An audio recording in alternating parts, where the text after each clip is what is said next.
大家好，我是 Tony， 我现在在新竹县关西镇仁安社区，今天要来造访位于仁安社区的黄节步道，还有仁安砖窑厂的八卦窑。我们就从仁安社区发展协会这边的停车场出发。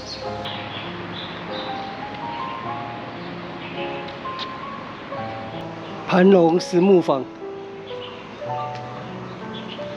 那边有一栋古厝，元昌制茶工厂。古厝已经改建，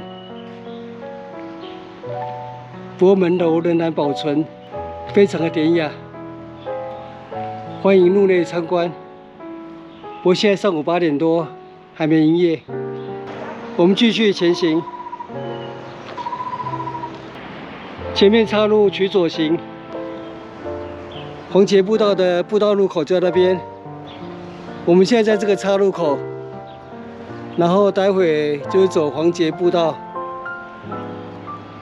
然后接竹69，那边有仁安砖窑厂，然后回程经过水母娘娘庙，再回到仁安社区活动中心。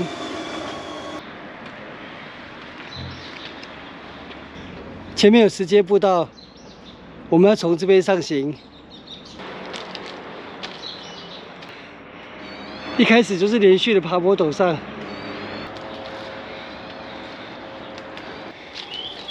坡度变缓了，苦尽甘来，还爬不到10分钟吧。前面有一座凉亭，到这边就接水泥步道了。凉亭，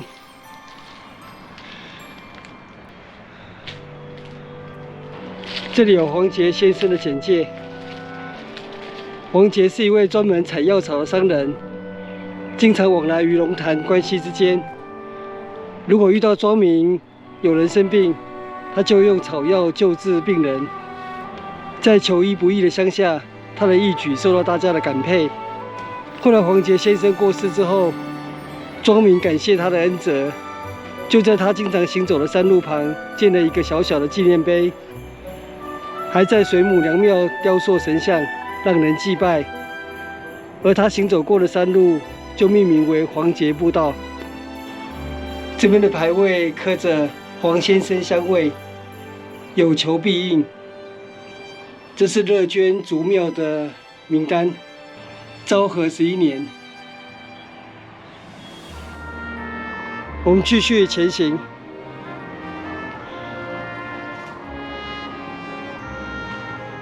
走出来，前面这里有一大片茶园。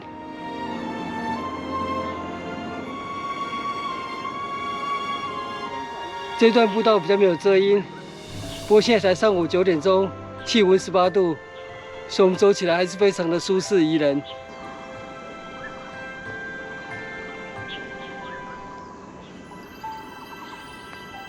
哇，这边的茶树好绿。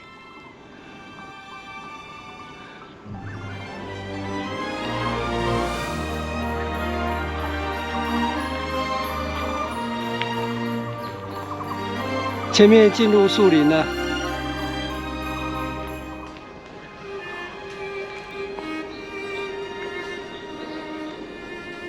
前面这里有工厂。哇，看到3、4只狗。结果啊，你好，结果，哇，很忠心的看门狗。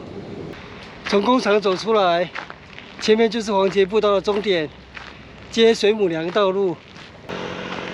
黄节步道终点，前面那边有高高的烟囱，那边应该也是一座砖窑厂，去看一下能不能进去。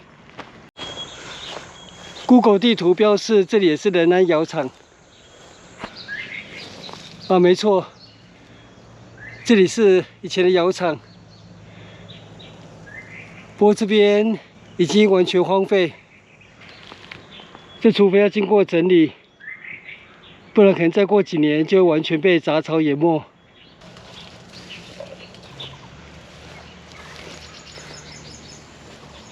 这里有明显的残墙，只有烟囱依旧在。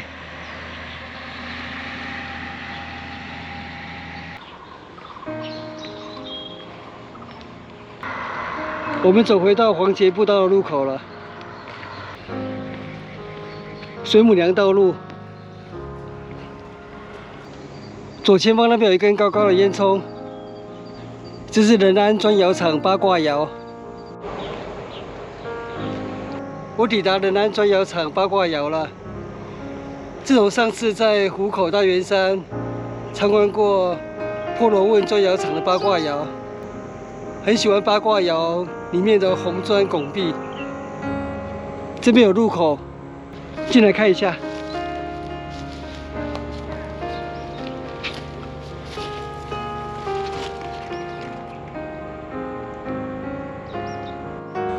八卦窑其实是德国人霍夫曼发明的，在1865年，所以又称霍夫曼窑。八卦窑总共有18个窑洞，就是一侧是8个，然后两端各一个，所以8加8加2，总共18。不过可能有一些毁损。这一侧已经没有8个窑洞了，1、2、3、4。这是我喜欢的红砖拱壁。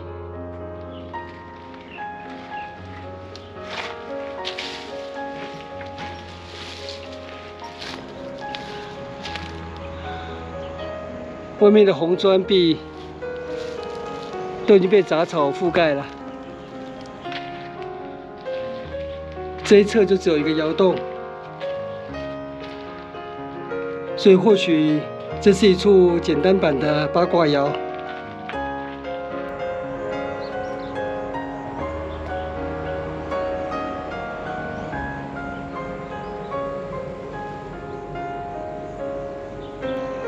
远处那边还有一处土堆，那里应该是另外一处砖窑厂，我去看看。那边有一个烟囱，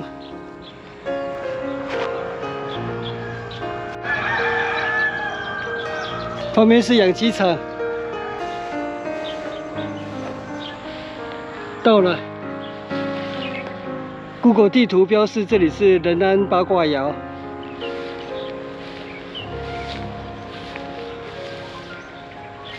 我看样子是没办法进去了。哦，已经完全荒废。这里勉强有一条路可以下去。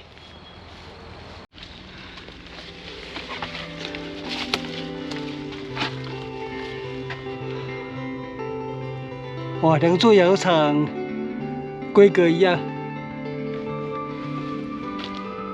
不过这里是比较完整的八卦窑。1、2、3、4、5、6、7、8个窑洞，所以这是保存完整的八卦窑。左右两侧各有8个窑洞，然后两边的入口各一个，加起来总共是18个窑洞。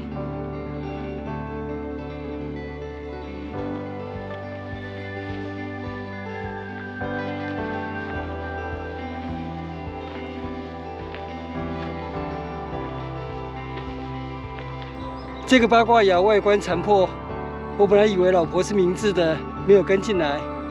好在我坚持到底，终于看到一座完整的八卦窑。我建议仁安社区可以参考波罗问砖窑厂那边的做法。当地的居民很热心的保存波罗问砖窑厂，让它成为当地大圆山森林公园的一处很吸引人的景点。从这样的外观，如果不是这里有一根烟囱的话，谁会想到这里有一座八卦窑呢？这是仁安八卦窑的烟囱倒影。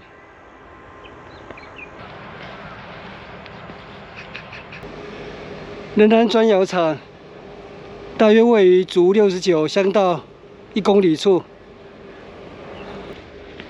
这里有登山步道入口。这边应该就是通往黄节步道。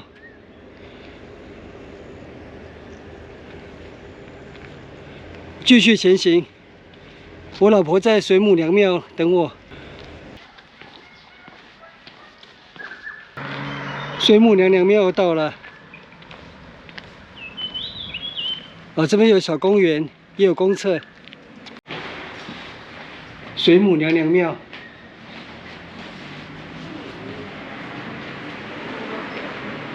这是水母娘娘庙的水井，信众会来拜水母娘娘，然后取水，以祈求平安治愈。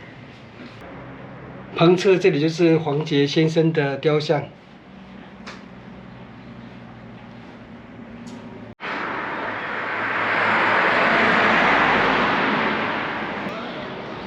我们回到仁安社区了。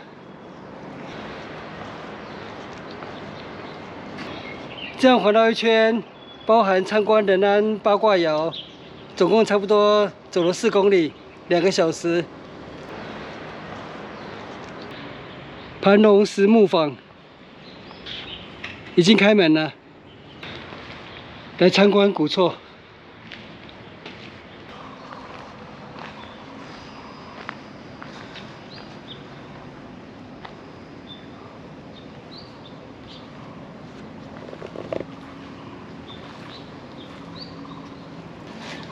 太原堂正厅已经改建了。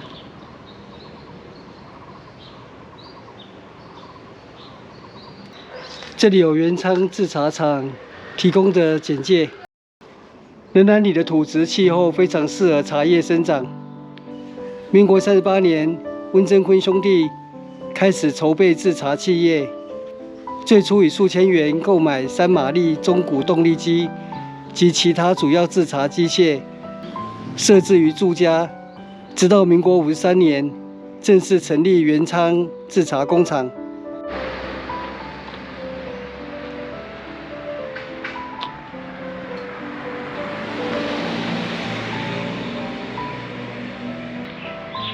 我觉得这里可能就是元昌制茶厂以前的厂房吧，因为看规模不像是住家。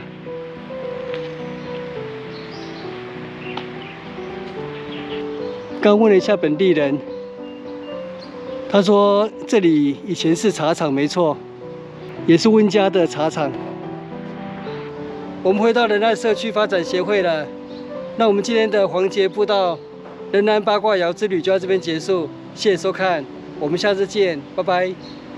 我希望仁安八卦窑能够早日修复，未来成为仁安社区著名的景点。影片下方的文字说明栏里面有本次旅行的路线及标示景点的 Google 地图网址连结，欢迎您点选打开地图作为旅行参考。